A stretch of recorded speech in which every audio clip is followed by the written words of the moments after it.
don't use this word called as chalega. Nahi chalega. The time when you start using this word chalega, you'll not get into that detailing. If your jewelry does not have a story, it is just an expensive metal. Luxury is all about rare art. But don't you think relatability with the market is equally important? Before sketching, think about the market, whom you want to cater. Boss, this is the reality. Don't flaunt your technique. Might be you sell 2, 3, 4, 5, 6 pieces, but post that, no. Have you seen them growing? Money-wise, yes, but not surely. What are you promoting?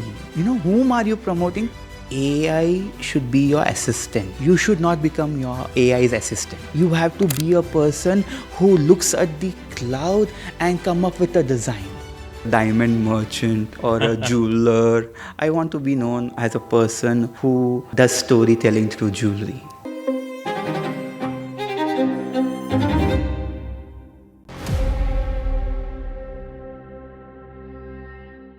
Welcome to another podcast session on the Jewellery Pod, and it's my favorite subject, design. I'm not gonna tell what design is and what you should be following. This is more of an anti-design podcast where I would be unlayering many myths and aspects of the designing that I personally feel are not covered enough. This podcast will be an effort to understand better is designing in jewelry industry is at full potential, and to uncover that I've invited very esteemed guest all the way from Bangalore. He's entrepreneur, designer himself. He's experimenting jewelry with all the unimaginable raw materials. He travels all the way to extreme south of India to extreme north of India. He's a traveler, he's TEDx speaker, and he loves to see things from his own perspective. Let's join our hands to welcome Sankesh Surana all the way from Bangalore. Hi Sankesh, welcome to the Jewellery Pod. Thank you so much, Krishna. It's my pleasure to meet you and discuss with you all the things which I know. Yeah, it's being Dubai trip and how Dubai is treating you. Oh wow,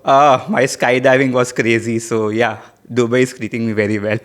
That says a lot about your personality. I have been here for like almost 13 years. I initially wanted to do, but somehow I ticked off my bucket list. By not doing it, my priorities have changed over the time. Sankesh, I love your work. Let me begin by saying and admitting that on this platform that you are the one Instagram account I look up to when I want to check if something very disconnected or something unimaginable thing could be turned into jewelry. And you're doing it very well, commercially, aesthetically. You're not compromising as per market norms, as per your client norms.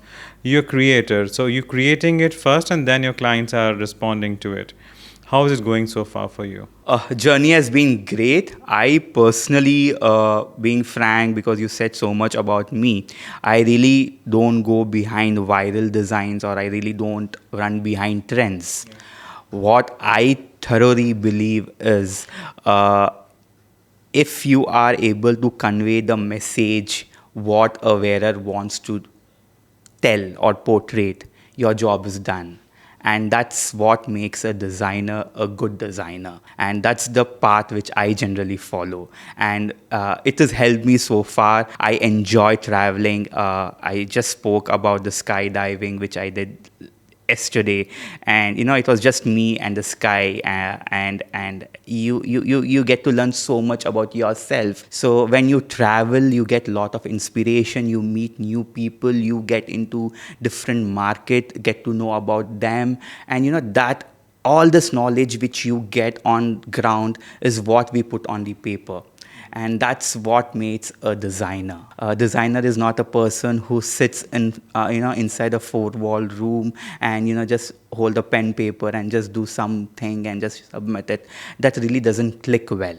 So if this is what I did during my early days, and I realized this very soon, once you travel, once you meet new people, understand their culture, you become a very new version. You start telling stories and people start loving them. Mm-hmm. So that's what I do. And on scale of 1 to 10, this unconventional approach, which is so not traditional, how much it helped you? Were you ever criticized for your approach for will it be even accepted by the market?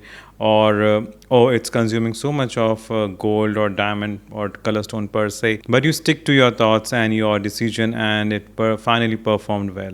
Because that's the proof of your creativity, right? I'll tell you one line. I don't know. I personally believe if your jewelry does not have a story, it is just an expensive metal that you are wearing. So today, the prices, as we know, the way it's booming up, the raw material costing going high, people have become very choosy. They really want to wear something which resonates with them, which speaks about them, which talks about their personality. And I feel, yes, initially there was a, there were challenges in initial 1 or 2 years, but now I feel I have got my market. People today come to us searching from far away places just to get their jewelry designed from us because we cater to storytelling. And we are not just selling raw material, we are actually giving a end client a story of their life which they can cherish forever. How fantastic is that? And I could see so much joy on your face while you share this. And Sankesh, do you think that India market is mature enough to understand this? We are surely talking about fine jewelry segment and high jewelry, where people do want customized piece, especially in any kind of city, I would say, for irrespective of your status or from where you're coming, people don't want that to be seen on someone else. And does this work well with you by giving completely customized piece to a wearer and it is not owned by anyone else? I would just tell two lines. Abharana vastra bhayam hi rupam bhavam cha dashayat. A beautiful line 2000 years ago. This line was written in Natya Shastra. Ki your costume and the jewelry which you wear should evoke emotions. So India already understood this 2000 years ago.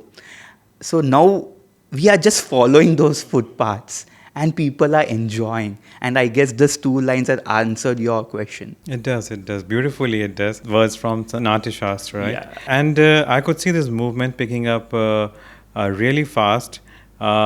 I love how Indian crafts and craftsmanship is being promoted on international level. But do you think it still needs more translation in jewelry industry? It is still very commercialized. It's still very seen as something you should extract out of it. People want returns, they want guarantee, they want everything, but from the jewelry industry. See, I personally believe in one thing. Start adopting international techniques and convert them into Indian forms. That's what I generally do with my designs. You'll see many international techniques, international enamelings like plaquage or champlevé, cloisonné. And India has a very, very good scope. There's a big market. These are very unheard, techniques. If we start promoting that in India, automatically you'll see people start paying. People pay for art. For me, luxury is all about rare art. So people will 100% pay, and they'll start valuing these technique more than the metal. And do you think the line fades away, the line of value of your purchase or investment value of the stone fades away when you start speaking about art? 100% yes. These pieces which you design will become like an auctionable pieces in future. They are very rare art. I guess you've heard about hand-carved cameos. There are only handful of families in Europe today doing this work. Yeah. Just imagine what if we get that kind of work done with some Indian motifs or some Indian story and promoting it. Now you tell me, will you be paying it for the art or are you paying it for the metal? Because very soon that art is going to exhaust. Very soon. And you are the only one who will be owning it. There will be a handful of people who will be owning that piece. So it's same like Burmese ruby or Kashmir sapphire. Yes. It's a very rare art. It's a very, very rare art. So 100%, if you focus on art, on rare techniques, and one more thing, if you mix two techniques and come up with your own new technique, this will 100% give you more monetary rewards when compared to your commercial, standard way of selling jewelry. You seems to be very sorted with your business timeline and what your clients want, what Sankesh Surana as individual wants to serve and bring on the table. This kind of connect is lacking a lot in designers I speak day in and day out. They are resourceful. They want to have a brand of their own, which speaks a lot about them. But they are either lost in process or consumed by what it takes, or they just have no idea what they're doing. See, I would say today people want something different. They want something unique. And for that, your design thinking process has to be different. So I feel today all the young designers should concentrate more on design thinking and not more on those theoretical aspects. But don't you think relatability with the market is equally important? It is important. It is very much important that you know about the market and have the market knowledge. But end of the day, if you want to be differentiated with some other designer, you have to know, you have to think, you need to know what new can I do. You cannot be a person who merges 3 Instagram images and come up with one new design. Right? You have to be a person who looks at the cloud and come up with a design, who comes up with a concept. You must be a person who looks or listens to a story and comes up with a concept. There are times when I listen to a music and I challenge myself, how can I get this music in this design? That design should speak about that music. And the day when you start doing all of these things, automatically you will see people start appreciating your work. And that's what all the brands want today. They are in hunt of fresh ideas, new ideas. Many people come down. Sankesh, how do you get ideas? Sankesh, how do you do this, that, and all those things? All this is just go out. See things. Yes, be mentally prepared that your 500 ideas would be flop ideas. It's okay to fail. And the next idea which you'll get would be something really different. If I may know, what was your cheat code that made you, do this much in terms of designing so much for your own brand? What were your early learnings like? Was there something you learned from your mistakes, maybe? I would say one thing. It's 2014 or 15, roughly. I don't remember the exact year. I was designing a neck piece for a bride. New thing and that excitement inside. जो आता है वो paper में डालूंगा. I was like, to prove myself कि I'm so technically sound. I designed a very beautiful necklace, which is, according to me, it was a very beautiful necklace, earring, the entire, bridal necklace, which was around 200-300 grams. I used all the techniques which I knew. All the techniques. डाल दो, ये भी डाल दो, वो भी डाल दो, सब डाल दिया अंदर. कि भाई, this is necklace which has everything in it. Parents loved it. Girl wore that on the day of her wedding, and post-wedding she said, Sankesh, I didn't enjoy it. That was her line. I was like, are you serious? I've used so many rare techniques like refusing and chasing and enameling and whatnot in this, and rare gemstones, and you're telling you didn't enjoy it? She said, this is not so me. This is not so me.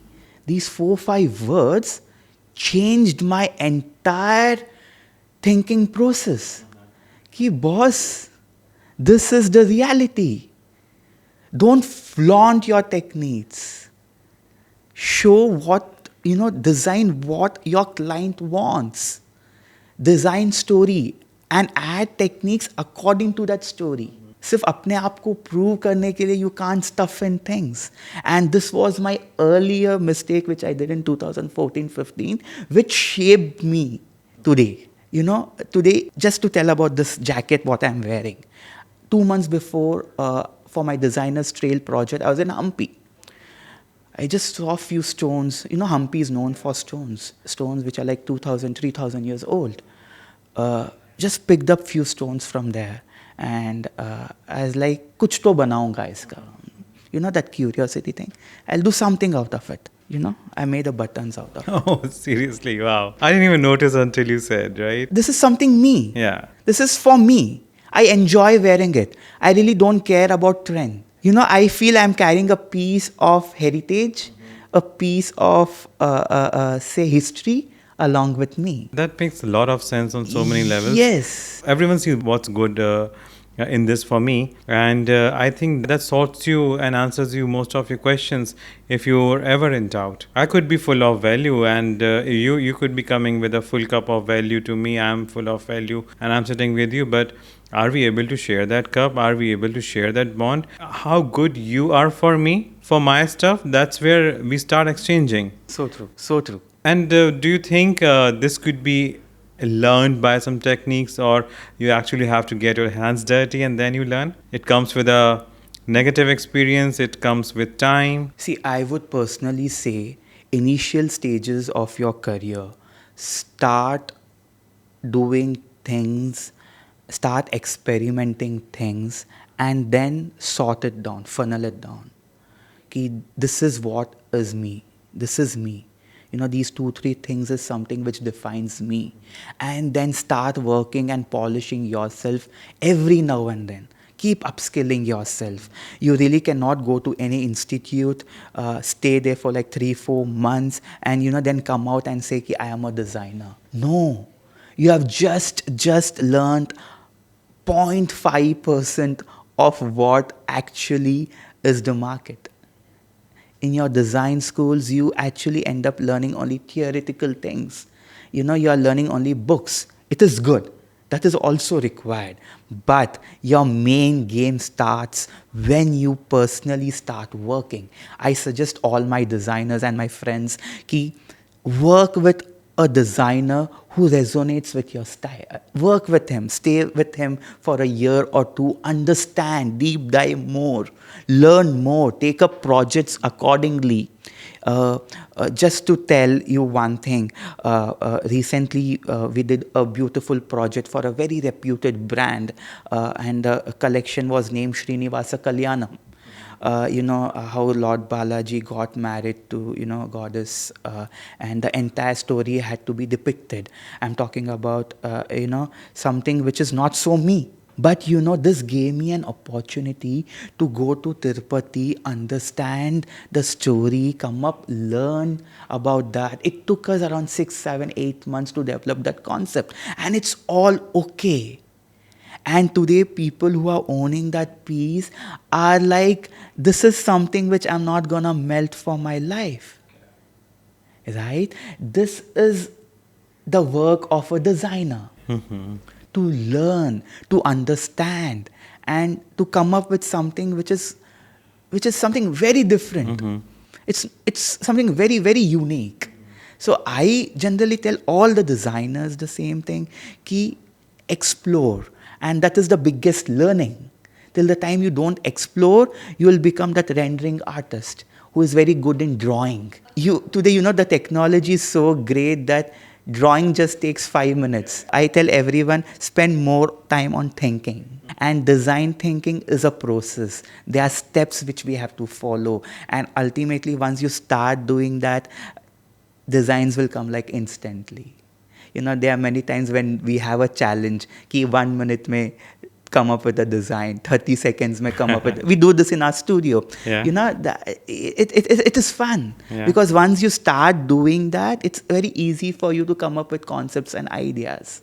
And luckily today in India, and not only India, all over across globe, we have few very good reputed designers who are doing great, incredible work. We are peanuts in front of them. So every day there's something new coming, and you get to learn about that. I think after hearing you, it's more about absorbing what you are, or not absorbing, I would say, absorbing the culture and demand of the market, but what you as a person, what's your individuality, because it's tough to stand apart and be known for your name or for your craft. It's a big pain, I would say, that people are not able to define it until their last day. They are so lost in whatever is coming to them. And I'm not saying that every designer has to have her or his own studio. They should be commercially viable. At the same time, they should be known by their craft. I do want to see them having a small space in a retail space with existing retailer, and there are so many ways to just explore and commercialize your art as well as be known by your name. It's just that gap between doing and bringing that into life, and then presenting it in a way that I feel that I'm aspiring to buy her piece or his piece. You have actually nailed it with this. I personally know more than 15 to 16 designers in India who have small spaces. And if you go and see their work, it's incredible. There's one designer who works only on no spin. Wow. Recently, I got to know about him, and when I went to his studio, he does his shows across India. He designs only no spin. Can you imagine a designer who works only on no spin? But that's what you find your niche. I'm very Yeah. sure he has done his homework is phenomenal. He is not entertaining any stupid questions or requirements across the world. He's very sure what he wants to I'm have. seeing people with the lenses. They are holding no spin with the lens. They are seeing the detailing, and with each no spin, he has kept a beautiful write up. Why this no spin? What is the story behind this no spin? From which era this particular design, the motif has come up with? Wow, man! Can you even imagine a no spin which is costing you roughly Indian rupee 4 to 5, 6,000 rupees max? His name in that field? I know a designer who is from Delhi. She does some crazy work from her house using titanium and other material, and she is selling it in art galleries. Forget all the glamour. She is focused on her art. I personally believe in this. I too enjoy doing that. And when I see these people, these kind of people every now and then, I feel I attract these kind of people. Every now and then I see them and I get more motivated.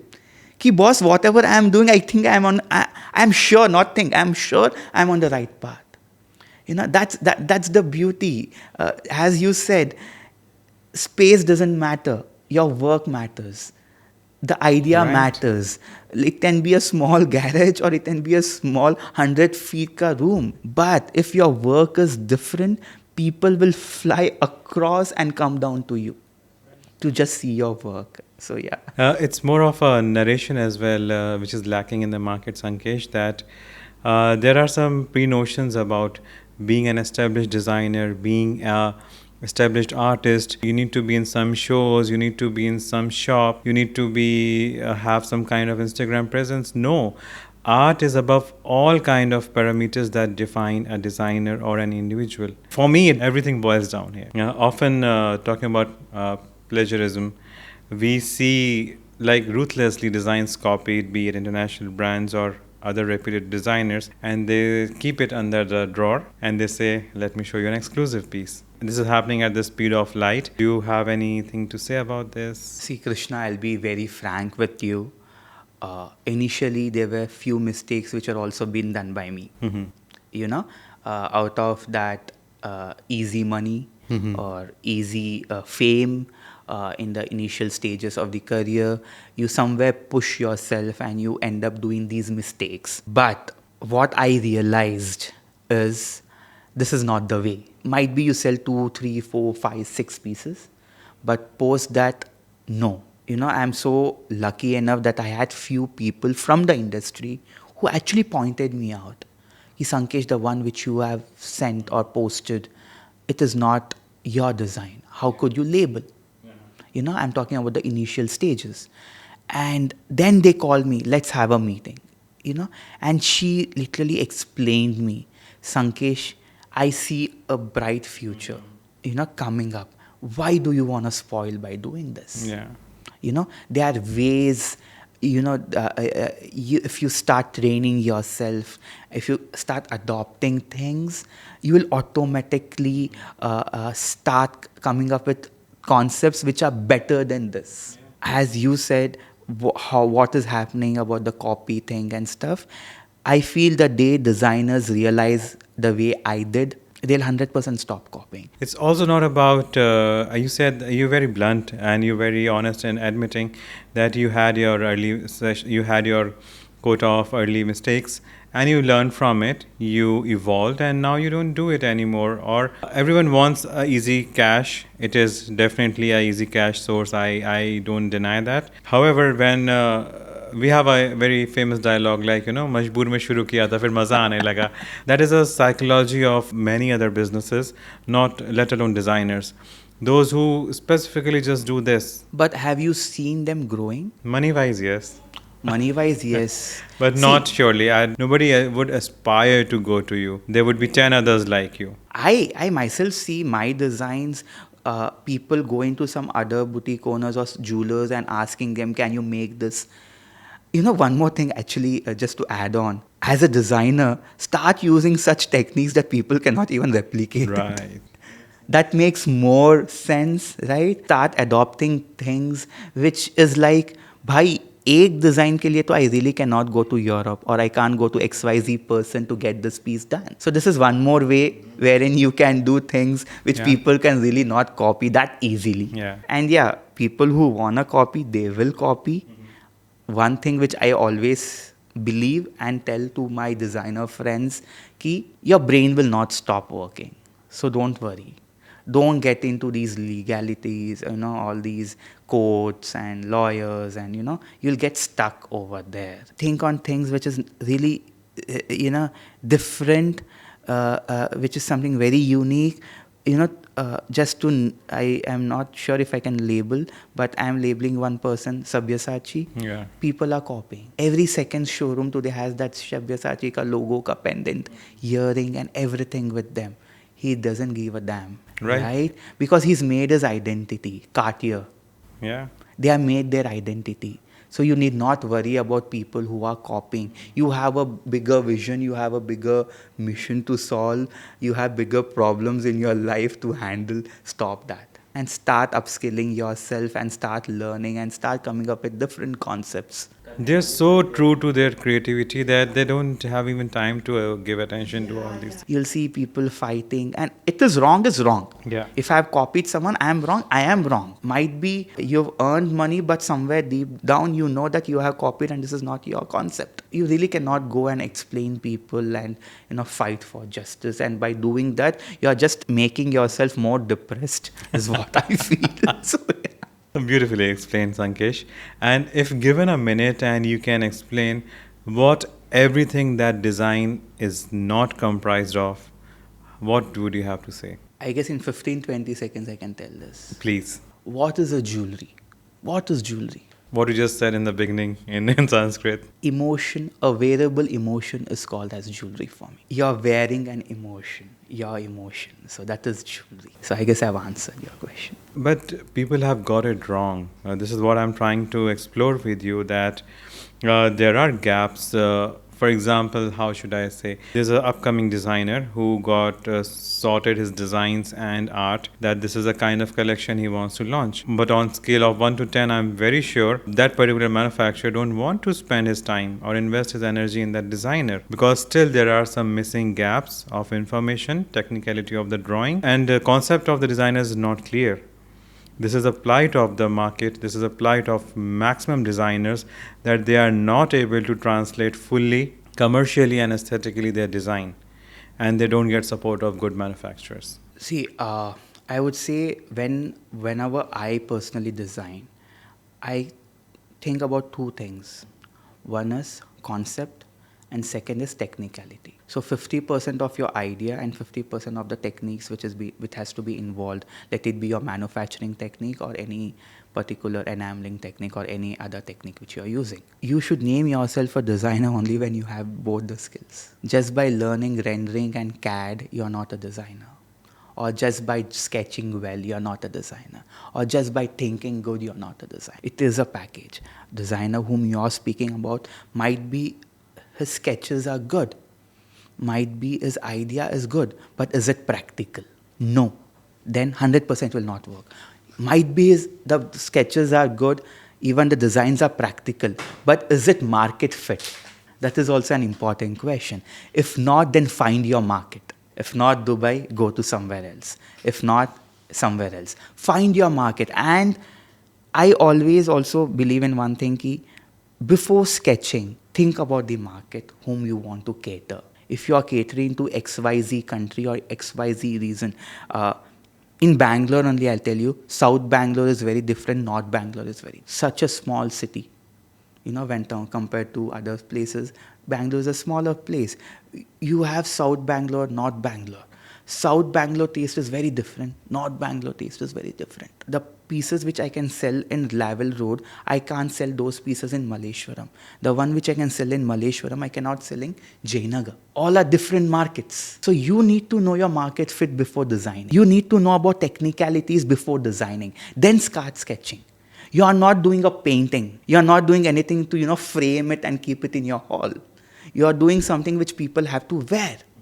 Right? So you need to think about all of these things. That answers my question in a very practical way. But still, I need some explorations from you about why many of the designers do not get quality manufacturing support. Because they are not searching. They are manufacturers. Initially, when I started with my designing skill, my designs, and I wanted to get them manufactured, I was hunting for many people in Mumbai, Delhi, and all those things. I did find few. It took a lot of time for them to understand.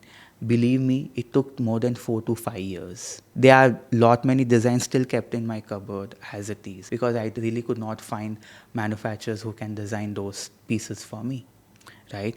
Very recently, what we decided in our company is, what I am thinking, am I getting that piece? I am near 95%, but still that 5% is missing. And that's the key reason we started our own manufacturing unit. It takes time. Krishna, you need to understand, it's gonna take time. You can't expect the RG designer ban gaya, RG manufacturing unit bana diya. It takes time. You need to have that patience. Initially, be happy with whom you are approaching. Try, designer's work is not just designing. He should also be involved in manufacturing. What I have seen in many places is designers' department is different, manufacturing are different. They are not allowed in that department. Yeah. That they are not manufacturers are not allowed. And end of the day, you end up messing up many things. A designer should be fully involved, and when you are fully involved and when you are technically skilled, chances of going wrong is very low. There are times when you will go wrong, but chances are very low. So you will at least reach nearby 92 to 95% for sure. And the rest might be once you are well established. It's just been 2 years now that we have started our own manufacturing. We know, ki, boss, I need color rhodium, I need this technical machine, I need this, I want this kind of software for the CAD. I know what and all I want. I sourced it. It took me time. I went to Hong Kong, all these places, understood many. ये technique के लिए क्या बना सकता हूँ? They are, in Hindi we call jugaad. For everything you can't have one separate machine, right? Yeah. So, going there, understanding machines and how I can get these kind of pieces done in India. Yeah. It took us time, but yes, finally 2 years ago we did everything, and today I can say 98% of our products has been manufactured in-house. Wow. And I'm so, in all of my videos or whenever a client comes down to our studio, we sketch on the spot. Client is next to me, she's telling her story, I'm sketching on the spot, and she's involved in the entire process. She sees the cam pieces, the wax pieces, she's seeing the manufacturing, the casting pieces, and she's very happy with it. And there are clients who tell in Kannada, I would not want to say in Kannada, but it looks exactly the way you sketched. It took us time to reach there, but you will. It is difficult for every designer to find that manufacturer, but if you start working with one person, and even that person should be willing to experiment with him, because experiment is also money. It comes with a cost. And I always believe that, inconvenience has no cost. Has been my personal experience. When you start developing a piece of jewelry, right from the concept level till it reaches manufacturing, it's a Chinese whisper. It's a Chinese whisper. I said this, I understood this, I imagined this, but I made this, and it's a total disaster. You're failing. You're failing if you're separating these departments. It's a cohesive approach of designer, conceptualizer, merchandiser, CAD, CAM, casting, setters. Oh God, what a long chain. I'm very sure consumers don't even know this. I always tell my karigars or my people with whom I'm working, don't use this word called as chalega. Nahi chalega. Nahi chalega. The time when you start using this word chalega, you'll not get into that detailing. That becomes a philosophy. That becomes a mindset. Yes. Of QC guy, of people who are checking the setting. Your master setter will start thinking like this. Your accountant will start thinking like that. So and true. You become a chalega brand. So true. Krishna, there are times, not times, even now, while we do enameling, there are times when person is telling me, the artist is telling me, Sankesh chalega. Like, nahi chalega. Sankesh, I'll have to remove the entire thing. Remove. Client to thodi pata chalega. I don't care. But I know, right? I am not worried about my client. I am worried about myself, about my art, about my design. I had one vision, I had one idea, and I want that thing to be on the piece. You're like, Sankesh, are you sure? I'll have to remove everything, that cost which will add on. There are times when we'll have to melt, diamonds milky ho jayega, ye ho jayega, blah, blah, blah. Let it happen. But I am not giving this piece to my client. Very clear. Yeah, so stop this chalega thing, and especially if you want to build your brand, and if you want your designs to come alive, and if you want that dopamine rush, wow, man, ye kya ban ke aaya? Many a times my sister, who is also my partner, she tells, why aankh mein pani kaise aa raha hai? Like, I don't know. When I see this particular piece, I'm enjoying. It's feast for me. Yeah. It's a visual treat for me, because I imagine, I don't know, might be isse लाखों luna designs बहुत अच्छे रहेंगे. I don't care. But for me, what I visualized is what I got. That is what you have to do. So, yeah. And I don't know for whom this concept is to realize, but it's the thing in the jewelry field that you give people what you have imagined or what you are known for. The quality, the art, the design, the wearability. So true. There's a concept of all the high jewelry fine brands. Let me take example of Van Cleef. They have this philosophy of piece looking as aesthetically good as it looks from the front. It should look equally good from the back. That speaks a lot about psychology of that brand. Why they have crossed over 100 years in the industry. Why still people travel all the way for their limited edition pieces. Krishna, just to add on with this point, 2-3 years before, I was exhibiting my design in IIJS. A very, very reputed person from London had come down. He's my mentor as well. And he just saw the necklace and he said to me, Sankesh, wow. I was like, thank you, sir. Thank you. That thing. Yeah. Thank you. Maine banaya. And now then he said to me, you want to sell this in XYZ market? Yeah. Why? With his expression, I understood that wow was sarcastic. Like, why, sir? Beautiful necklace. Look at the back chain. Yeah. You have put one dori. Yeah. Did you even think how much you have killed? You have killed your design. So as a designer, it's your job. It's your job to work end to end. Let it be back, front, side, upper, niche, aage, piche. You have to work. In that detailing lies that wow factor. Just by that front aage ta 7 inches, you cannot call it a beautiful piece. A client is paying you for an artwork. He's not paying you for an incomplete artwork. In my life, I feel in each and every step, I found someone who pointed that mistake. Hey, Sankesh, what is this? Ye kya hai?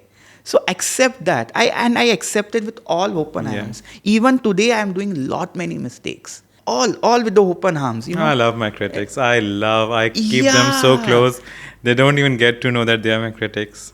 I love my critics. Recently, a very reputed designer just texted me on LinkedIn telling ki, Sankesh, I feel you're wrong over here, blah, blah, blah, blah. I was like, ma'am, can you please explain me? Because it is a learning Yeah, for yeah. me also. Yeah. Can you please explain me? I believe in asking. Mm-hmm. If I don't know, I'll ask. Right. If I've done a mistake, I'll ask, how can I rectify it? And I asked her, she was so good enough, she explained me. He Sankesh, see, this is that, this is that, this is this. If you do this, this might be an issue. If you do that, this is the thing. I believe that's the beauty of being open to criticism. It takes you somewhere. It definitely pushes you to do better. And sometimes you're not even aware that you need that, or you lack that, or you need improvement in certain aspect. I really don't know if you're seeing these days these design awards happening across. I really don't wanna name. I know what you're talking about, but yes, Yeah. I'm following them very closely. Krishna, you tell me, as a layman also, if you see those designs, do you really feel? Very bluntly, I'm not inspired. Just because you have to do a particular show or a competition, you will just promote and manufacture anything. Just because you have a deadline or you have 3 celebrities to call to give away that award, you cannot promote or just mark a design as award winning. I'm really sorry. It needs some work. It needs an What attention. are you promoting? Whom are you promoting? They're promoting an event, not Yeah. not design. And who is affected because of that? The designer. Because he is in that bubble. All right. He is in a big bubble ki, oh, I have done something which is, there are many design competitions which are happening, which are really working in and out and doing something crazy. But what I have seen is the designer then gets into that bubble ki, bus, from now, these are my charges because I have won this award. That's the death of your designing cycle. So true, so true. That's a lot to explore and unlayer with you, Sankesh. I am loving this conversation and where it's heading and where we have met at a common point. What is the role of AI designing in your day-to-day? Do you take inspiration? Do you explore with it? Is it helping you make more technical designs? I'll tell you one, many people ask me this question. I do get many DMs about that. I would say one thing. AI should be your assistant. Mm-hmm. You should not become your AI's assistant. Yeah. Right? Ideas should be yours. If you want to polish, if you want to reframe it, take and help. It's a tool, and let it be a tool. Don't let the tool overpower you. I have seen there are brands which are running just because of AI designs. I guess even many brands. But do you really see that uniqueness in that design? I am a firm believer of storytelling emotions. Until the time I don't put my brain in it, if I don't put that detailing in it, I am not happy. Might be people are doing that and they are earning good. I am okay. I'm not in a place where I'm questioning them, but I am with that philosophy ki there must be some involvement, not some, at least 90% of your involvement, and take your AI assistant to a very limited space. You are using it as a tool. Yeah. To organize yourself, to organize your design, or to do some, to give you some direction. Mm-hmm. Might be. But don't be totally dependent on AI. And it's so easy to find out what AI has done. Yeah. It's so easy. Okay, take help during rendering. Yeah. It's all good. The virtual try-ons, very good. You use the best part of AI now. Client gets to feel how it will look. Look and feel, changing the gemstones, colors of gemstones, changing the material. A client wants to see this in rose gold, yellow gold, white gold. Give all of these options using AI. But I feel design should be yours. I'm a firm believer of this. Design should be yours. Creativity should be yours. You should put that human touch. That will give that wow factor to that design. Now what is happening is you're baking the entire cake, you're doing everything through AI and just keeping a cherry on top. I want to be from the base. I am that kind of person. So yeah, so my say on AI is use it as a tool, don't allow it to overpower you, and use it wisely. Sankesh, as much as I enjoyed this conversation, I love your take on your business, on your aesthetics, on design, and how you interact with your customer. Plus, what you want to be known as. I think that's a brick and mortar of every individual, be it any field, I would say, not only jewelry or design. I always tell I don't want to be known as a diamond merchant or a jeweler. I want to be known as a person who does storytelling through jewelry. It was a late learning for me too. So I got to know about you as a designer first. Then when I read about you, then I got to know that you also have your own retail business. But that says a lot about you as a person only. That's how you attract your tribe. That's how people will be driven to you, that let's go to him. He got something authentic. He's sitting in Himalayas and Kashmir to do the designing. Let's ask him if he can give us something good. So good luck with that, Sankesh. It was wonderful speaking with you. And do you have any concluding message? Only one thing is, I've said this line: jewelry is emotion, and as a designer, we should truly believe in this line. Once we start, working on emotions, people will start loving our designs. And thank you so much, Krishna. It's been like 4-5 months that we are discussing, to meet, and today it has happened. I'm so happy to meet you, man. So yeah. Likewise, we did it. Yeah, we did it. Thank you for your time, Yeah, Sankesh. thank you so much, Krishna. Thank you. I love this conversation throughout. I do hope you felt the same. We tried to cover various topics on design and what all design is not, commercial aesthetics, and way many things. If you feel we could not cover something, please share with us in comments and I'll make sure to bring that in next episode. And you can also connect and interact with other channels of Jewellery Pod. We distribute all the podcasts across 7 platforms. Description is given below. Let us know what you want to listen. We'll make sure to bring it to you. Till we meet again, thank you so much.